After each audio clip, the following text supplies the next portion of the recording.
D. Wiley is a premier entertainer whose class of comedy surpasses the status quo. The charismatic comedian style of delivery is captivating, funny, and knowledgeable. He provides lots of laughter along with a guaranteed message on being a better you. His motto for his brand of comedy is laughter is good, but the message is better. A 3-time college graduate with an associate's degree in fine arts theater, bachelor's degree in radio, TV, film, and master's degree in communications, Marcus is also a published author. His book, Hustle and Faith, remains a top-selling piece of literature, and excerpts from the book are often quoted from the pulpit to the streets. Yolanda Adams refers to him as a comedic genius. Radio mogul Kathy Hughes has called him a modern-day Dick Gregory, and Chase and Charlie only see him as dad. He's been married to his wife, Erica, for 23 years. Let's give a big welcome to the one and only Marcus D. Wiley. What up? What up? What's up? I'm in the Shy. And the Valley, that's what they call it, the Valley? This Kingdom Valley, though. I don't know whose mic this is. Okay, I'm just getting my show straight. I'm in the Shy, okay. I'm in the Shy, calm down, I'm in the Shy. Hey, I'm so happy to be here. Probably a lot of you probably don't even know me, but I'm from Houston, Texas. I'm from H-Town, and quick story, I always wanted to come to this church. I met Apostle Daniels at fellowship one time, and it was years ago. And he was like, yeah, I'm gonna get you. And maybe he forgot, I'm just saying, maybe he forgot, Maybe it was industry talk at the time, I don't know, but look at God. My friend, Ray Beatty, I called him, I said, man, I'm doing a little tour right now. I'm trying to recoup some of this money COVID stole from me. And he was like, man, I'm gonna get you there. And then when I found out it was the same church, I was so excited, about being here, because this church has always been like forward thinking, always been ahead. And so, I wanted to get here. And so thank you, Pastor Beatty now, Shalon, Lady Beatty. Appreciate you all having me. The Rick and Anita, and then them boys up there, Thad and Lucius. I know those guys. I may know some other people, but let me get started. Y'all didn't bring me here for all that. Let me jump into it. Y'all, this is where I want to start. I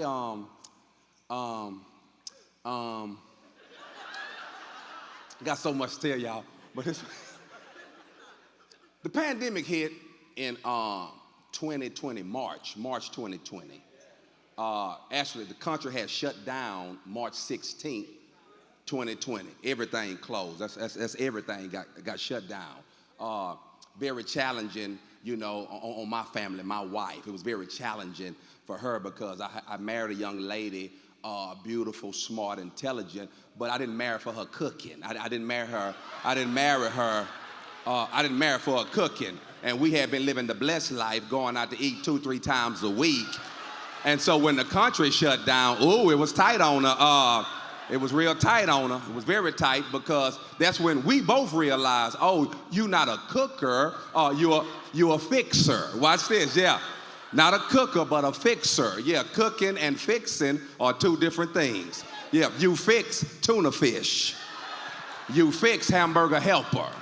You fix nachos, you fix tacos. A lot of men in here, my baby cooking tacos tonight. No, your baby fixing tacos tonight. Cooking is when you stuff something. Cooking is when you smother something. Cooking is when you saute something. Cooking is when you preheat the oven on 350 for 2 weeks. That's cooking. So we were challenged in the pandemic. I wasn't tripping at first because I didn't think this was gonna last no longer than 2 weeks. That's what I had. I said, this is gonna last 2 weeks. I live in the United States of America. We are a strong, powerful, intelligent country. Surely we will get this under control in about 2 weeks. So during that time, I wasn't tripping. Now, all my dates got canceled. All of them. I had a nice calendar set up for 2020. Folks started calling me, hey man, we gotta cancel. Hey man, we gotta postpone. Hey man, can I get that deposit back? The devil is a lie. No, I got that. No, don't worry about that. All my shows canceling. I wasn't tripping because my daddy always taught me to have some money saved for a rainy day. Yeah, who my daddy say? I always have some money saved for a rainy day. So at first I wasn't tripping.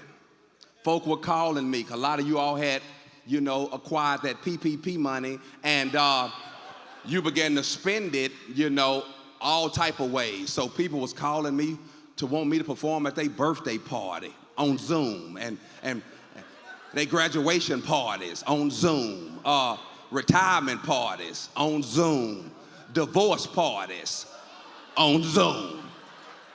And I'm turning all that down. I'm turning all that down because I had money saved for a rainy day.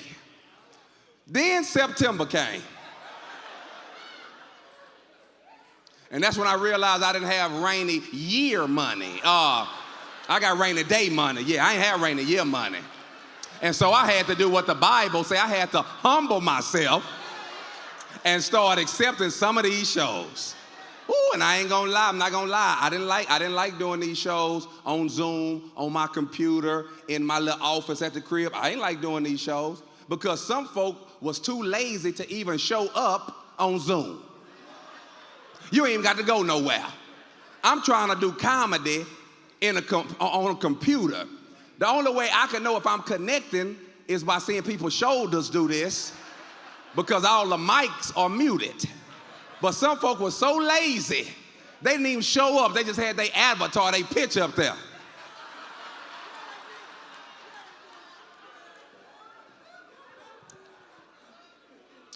I'm doing these shows, Ray, and I ain't gonna lie, I can't take it. I don't like it. I don't like nothing about doing these shows. This virtual world. I was on my way to a virtual hell.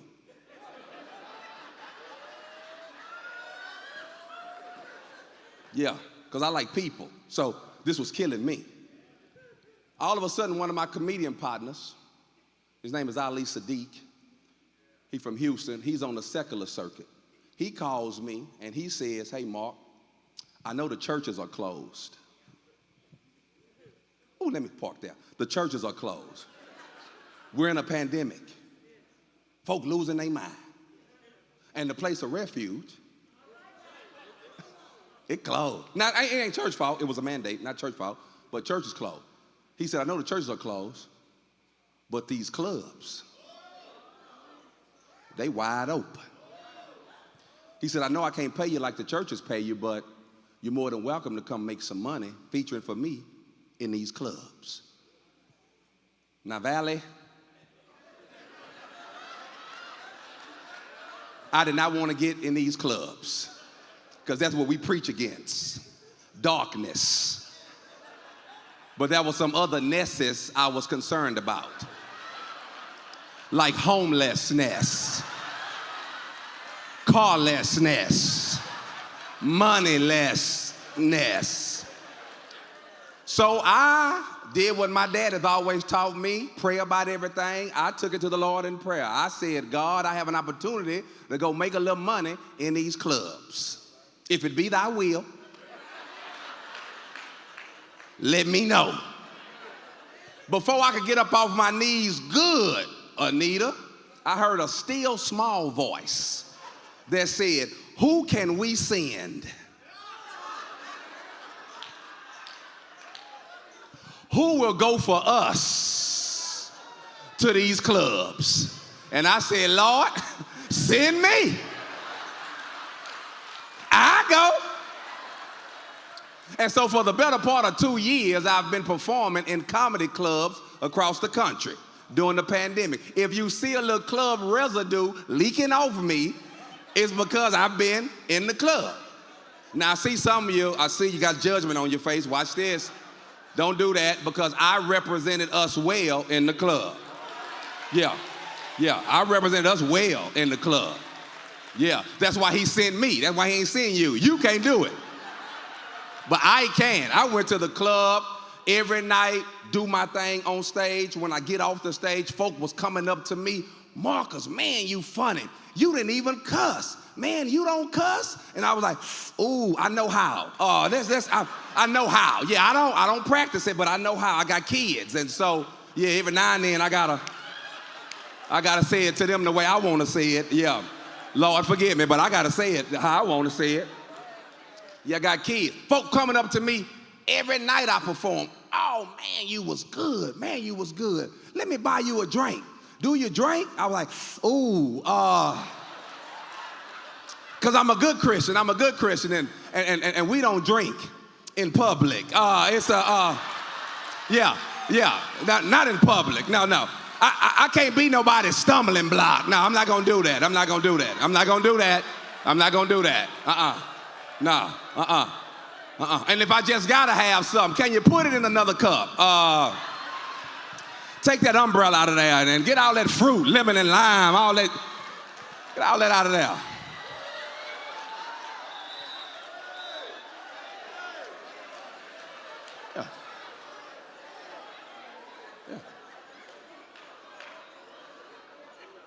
I'm just letting you know I represented us well. I'm at home during this pandemic, and I noticed something. Although I'm not thriving, it was folk on this thing called social media that was doing real good. But I'm talking about folk on social media that was doing real good, but live ain't good at all.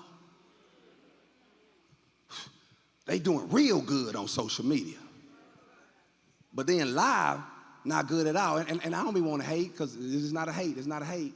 I don't hate. I was trying to understand, how was they doing it? And so during the pandemic, because I'm not on social media, I'm on it, I'm present, but I ain't just active like, probably I should be. And because social media came about when I was grown. Like, had it come when I was in college, I would be on it. But I'm 50. When social media hit, I was grown. And all my life, that's all I ever wanted to be, was grown. Because at my mom and my dad's house, they made grown the thing to be. Oh, grown, man, grown. Do what you want, when you want, and how you want. Yeah, and so that's all I ever wanted to be in life. I used to ask my mama, why do I have to eat at the table? And you get to take your food in your room. My mama had 2 words: I'm grown. I said, I can't wait. When I graduated from high school and went to college, the counselor, like, what you want to major in? I was like, grown. I don't want to be no pharmacist. I want to be grown. So social media came about when I was already, as some older folks say, stuck in my ways. Yeah, not set in them, but stuck in them. Yeah, my ways, they've been working. And just because some new stuff coming along, I ain't just quick to, just jump on stuff. I ain't never been a follower. So, like little stuff now, it kills me. My boy in the pandemic called me. He said, Mark, I need some money, man. I'm catching it right now. I said, man, how much you need? He said, $2,500. I said, listen. Because he's my boy, but we're in a pandemic. You see what I'm saying? I say, listen, when can you get that back to me? And give me a legit date. Like, don't just say something. Like, when you think you're going to get it back. He said, Mark, I'm going to get that money back to you, I promise, in 2 weeks. I said, all right. So I go to my stash. Yeah, I got a stash, because I've been audited by the IRS, so they can't know everything. And so I go to my stash, and I get 25 $100 bills, give it to him. 2 weeks passed by, he called me back, Mark, got your money. I said, amen. He says, what's your cash app? I say, player. No, sir. Give me mine the way I gave it to you. Yeah, don't put them people in my life. Yeah, give me my money. So I'm just trying to share with you. I'm stuck in my way. That's where I'm at with. That's where I'm at. But I noticed something. Over the pandemic, I learned that you got folk on social media who are rich and famous and not good. Don't miss, this is not a hate, I just want y'all to start paying attention. They rich and famous and not even good. They might be hot, but they not done. Yeah, don't miss it, they hot, but they not done. And I done had a lot of hot food that wasn't done. And when you make it to the gates, I don't think you want the Lord to say, well, hot.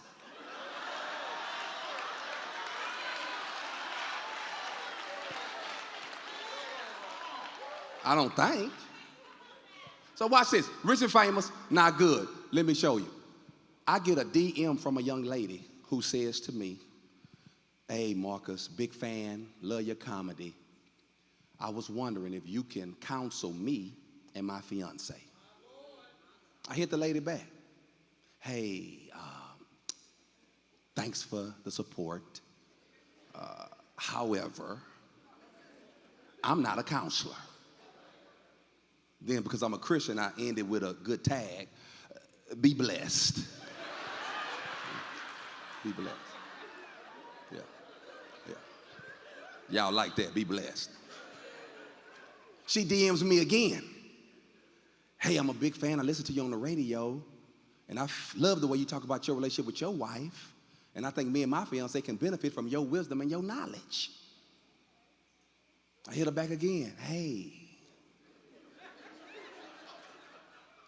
thanks for listening. However, I'm not a counselor. Stay encouraged. I switch it. Stop using it. Read the whole Bible. There's a lot of things you could say. Godspeed, a whole lot of stuff. But anyway, she DMs me, Lady Beatty, a third time. This time, I knew when she DM'd me, it was nobody but the Lord by what she said. She says, I'll pay you. Y'all don't know when to shout.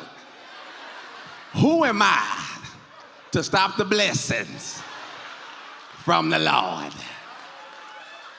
I go tell my wife, babe, a lady just DM'd me, want me to counsel her and her fiance. Here go my wife. You ain't no counselor. I said, get thee behind me, Satan. You gonna be the main one wanting a purse, some heels, some hair, some lashes, and you around here telling me what I'm not. I'm all God say I am. It's always the people next to you hating.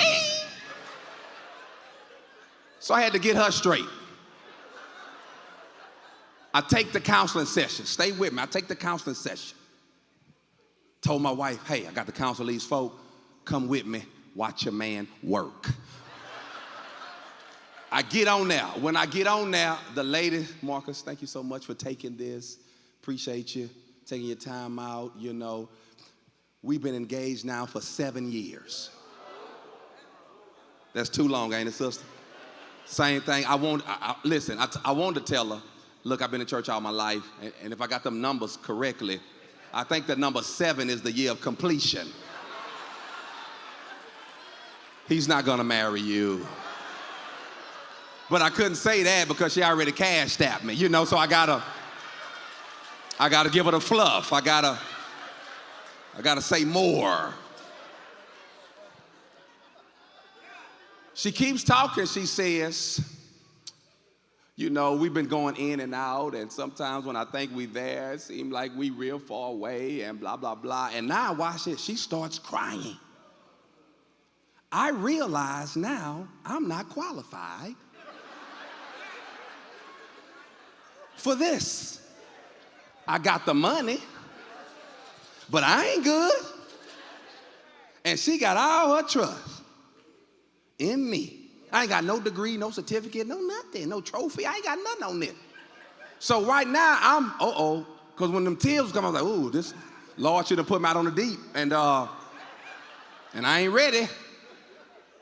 And, I ain't ready. I'm hot, but I ain't done. So then, watch this. I look over to try to get some assistance from my wife. She crying. I said, fix your face. I don't know why you crying. You married. I don't know why when one woman cry, women like a chain reaction just start crying. Fix your face. Had to get her together again. This lady done paid us and you over here crying.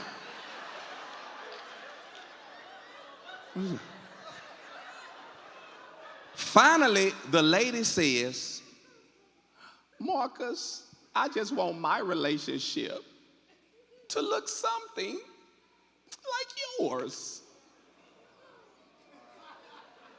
I said, like mine? Now I know that video said I've been married 23 years, but that was before the pandemic. I'm 25 years now. Watch this. And I told the lady, I said, you want your relationship to look like mine? First of all, I be lying on that radio.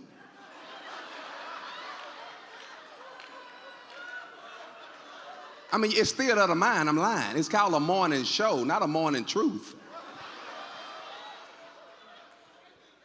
Then I told her, you want yours to look like year 25. I bet you don't want 5 through 7.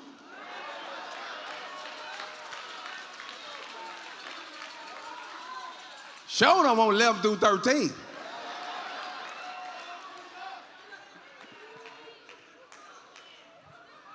And 20, listen. I had never seen her this much. I travel, I'm on the road a lot. So when we was on lockdown, I kept waking up every morning like, wow, you still here. You ain't got no apartment you gonna hang out at, no clubhouse, no tree house, nothing. I'm about to just go get COVID so I can isolate.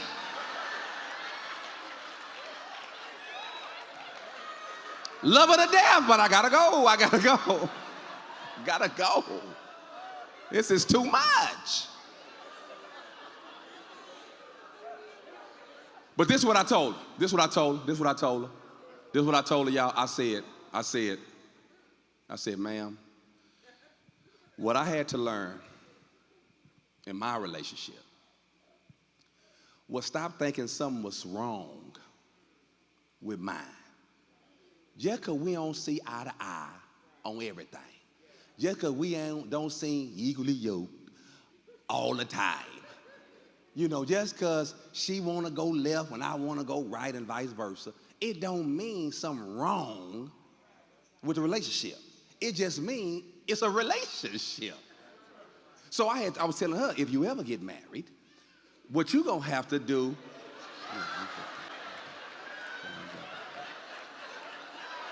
That wasn't mean, was it? I wasn't trying to be mean. I was just saying. I was just letting her know because it don't look promising. But I was telling her, if you ever get married, y'all ever get married, do what I had to learn to do and say, man, when I see folk that look like their relationships got it going on, I would say my relationship is not on that level yet. Ain't nothing wrong with mine. Mine's just not on that level yet. Give you a better example. Y'all, I was working on staff at this church in Houston, working on staff. I wish I had time to tell y'all about that job. But I was working on staff, and I'm working on staff, and I had been married 3 years. And my coworker had been married 30 years. And he comes to work, and he said, hey, Mark, I'm getting ready for lunch. I'm going to take an extended lunch because I'm about to take my wife, go pick up my wife, take her to the dealership. I just bought her a brand new Lexus. She don't know nothing about it. It's going to be a surprise. When she get the car, we then going to go grab something to eat, and I'm coming back to work. I said, well, go ahead, pimp. Do your thing. He go do it. When he get back, I couldn't wait. I was like, oh, how did it go? Holla at me. He's like, man, she loved it. He said, man, she loved it. Just all on me in the dealership, kissing on me, hugging me. While he telling me the story, the phone rang. When the phone rang, this all I hear. I wrecked the car. He said, what? He said, I wrecked the car. He said, hey, that's all right, calm down. Are you all right? She said, I didn't see the other car, babe. I don't know what happened. He said, hey, calm down. Are you all right? I don't know if the car totaled. I don't know what happened. He said, hey, I don't care nothing about that car. Are you all right? I said, wow.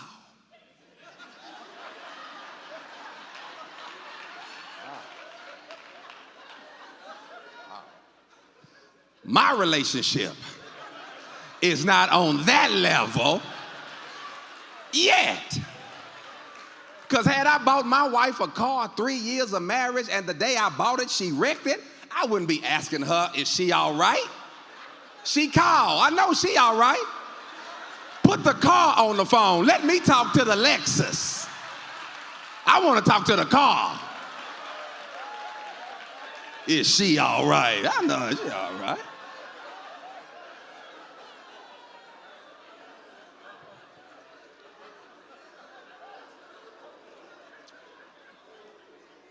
Let me get ready to close. That's what y'all get ready. This is getting ready to close. Because you know in church when the pastor say, I'm getting ready to close, that's when everybody wake up.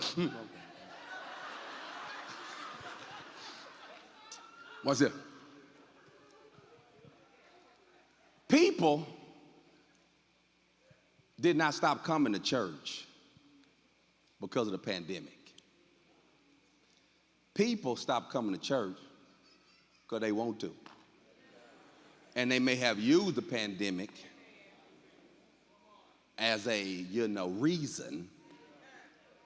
But man, the pandemic just gave folk who don't want to come an excuse, that they cool with. Are y'all streaming right now? Come to church. And no,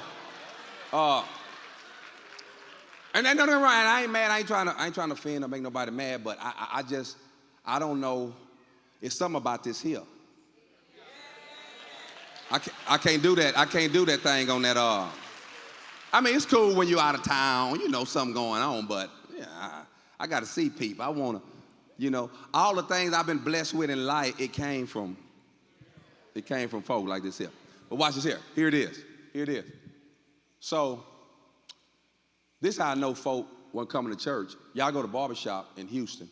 I go to this barbershop in Houston. I got one of the livest barbershops ever.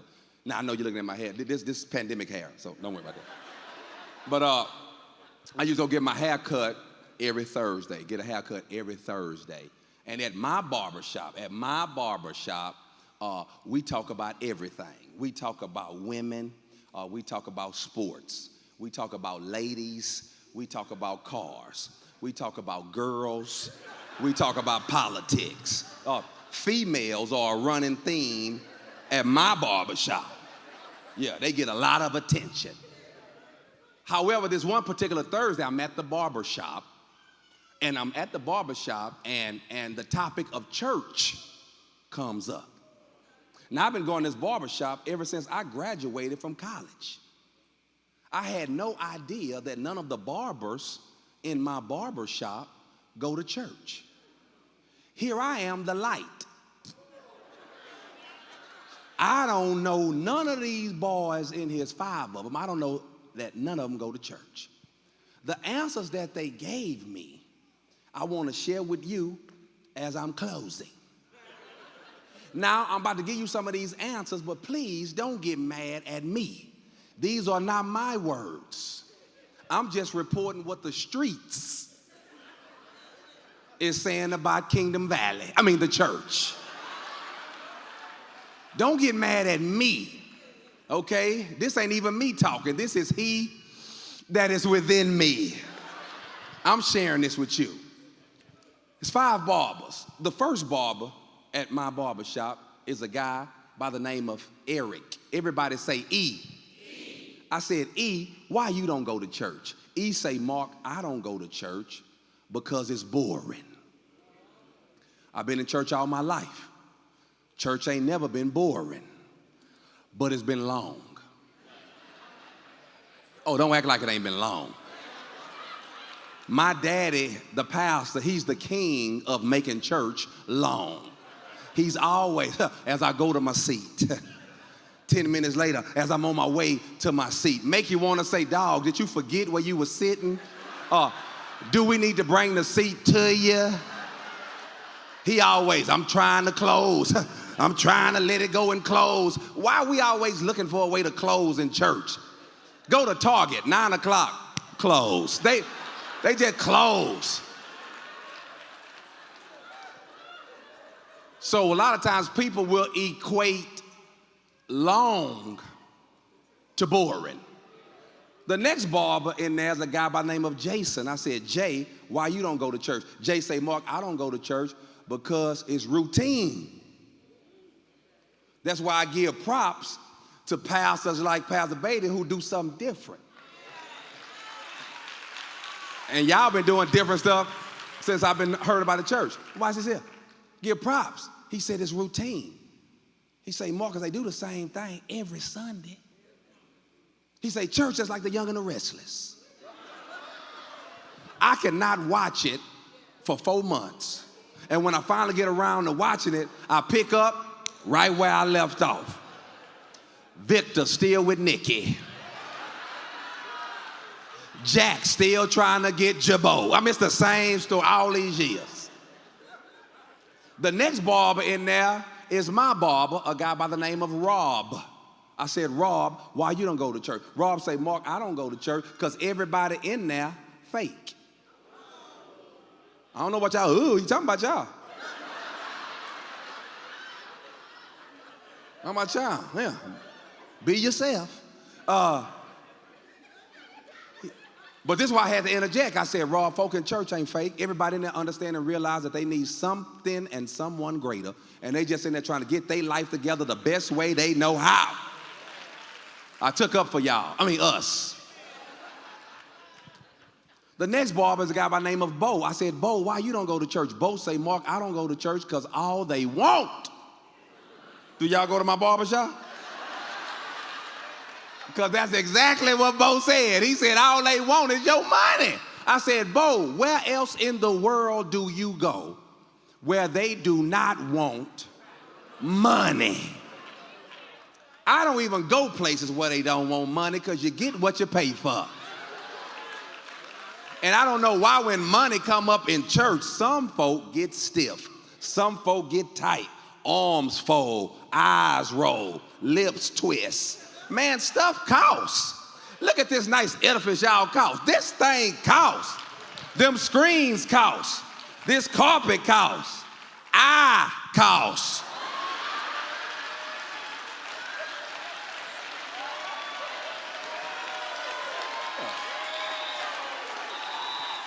I love y'all pastors, but I ain't just down here in Chicago for free. I got a family.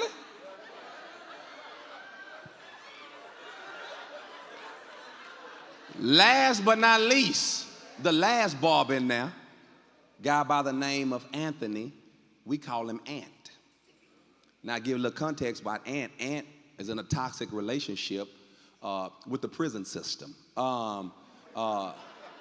Yeah, you know, they break up, get back together, break up, get back together. I asked Ant, I say, Ant, why you don't go to church? Ant says, don't miss it. I don't go to church because I don't see where I fit. That messed me up because I'm thinking if Ant don't fit in here,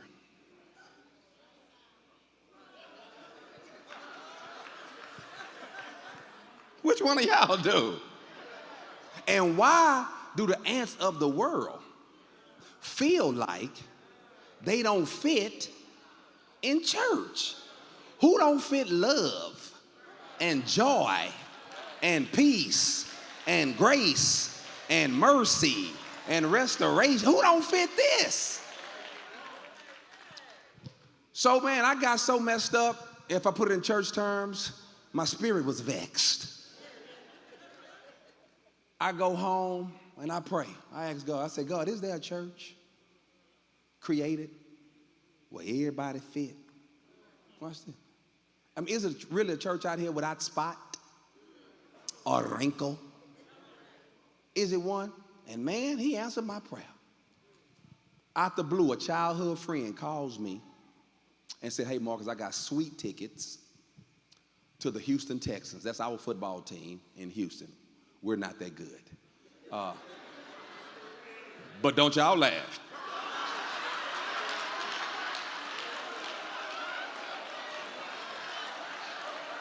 I mean, don't y'all laugh now. I mean, hey, don't just come at me now.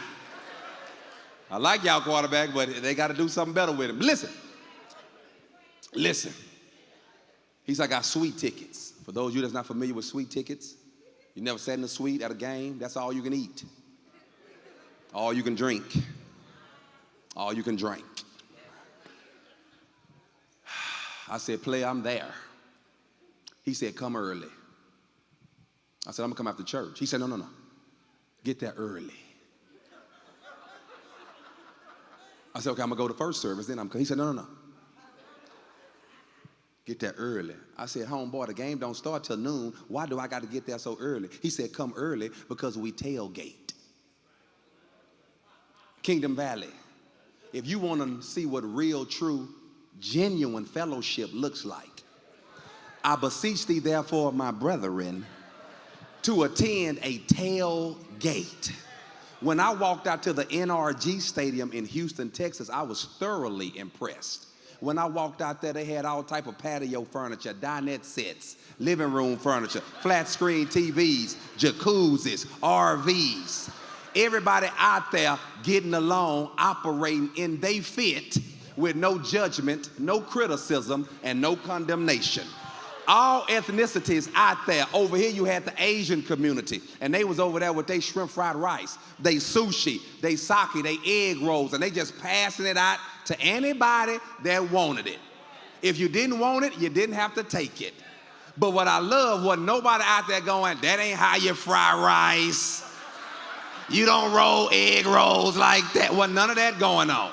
Over here you had the Hispanic community, and they was over there with they nachos and they tacos and they burritos and they chimichangas and they margaritas and they Coronas, and they was just passing it out. I walked by there. Hey, Marcos, you want one? I was like, nah, I don't drink. But let me taste it. Oh, taste and see. That's Bible. That's Bible. Over here you had the white community, and they was over there with their sandwiches and they cheese and they wines and they crackers and they hummus and they couscous and they trail mix and they beef jerky, and they was just passing it out to anybody that wanted it. But then over here you had my people, black people, fried chicken, fried fish, fried shrimp, gumbo, barbecue, turkey leg, etouffee, Hennessy, Tanqueray, Cavassier, Jack Daniel, Ciroc, Jim Beam, Armandale, Miller Lite, Coors Light, Bud Light, all the lights, the Israelites.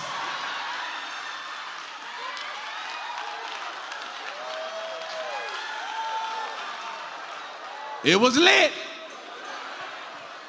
I look at my watch. The game about to start. I tell my boy, hey, cuz, game about to start. He say, shoot, we good out here.